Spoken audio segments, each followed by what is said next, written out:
الحمدللہ والصلاة والسلام علی رسول اللہ۔ طالب علم کو زکوٰۃ دینا۔ سوال کیا گیا ہے کیا طالب علم کو زکوٰۃ دی جا سکتی ہے؟ الجواب بعون اللہ سبحانہ وتعالی۔ شرعی علوم کے حصول کے لیے مکمل وقت دینے والا طالب علم اگرچہ کمانے کی صلاحیت بھی رکھتا ہو تب بھی زکوٰۃ میں سے اسے دے سکتے ہیں، کیونکہ شرعی علوم کا حصول بھی جہاد فی سبیل اللہ کی ایک قسم ہے، اور اللہ سبحانہ وتعالی نے جہاد فی سبیل اللہ کو زکوٰۃ کا مستحق قرار دیا ہے۔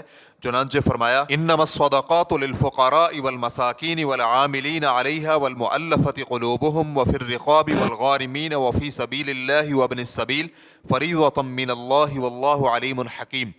صدقات تو صرف فقیروں مسکینوں کے لیے، زکوٰۃ جمع کرنے والے عاملوں کے لیے، اور ان کے لیے جن کے دلوں میں الفت ڈالنی مقصود ہے، اور گردنیں چھڑانے میں اور تاوان بھرنے والوں میں، اور اللہ کے راستے میں اور مسافر پر خرچ کرنے کے لیے ہے۔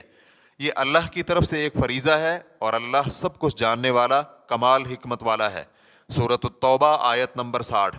اور اگر کوئی طالب علم دنیاوی علوم حاصل کر رہا ہو تو اسے زکوٰۃ میں سے نہیں دیا جائے گا، اور ہم اسے کہیں گے کہ تم اس وقت دنیا کے لیے پڑھ رہے ہو اور آپ ملازمت کے ذریعے کمانے کی صلاحیت بھی رکھتے ہو، اس لیے آپ کو زکوٰۃ میں سے نہیں دیں گے۔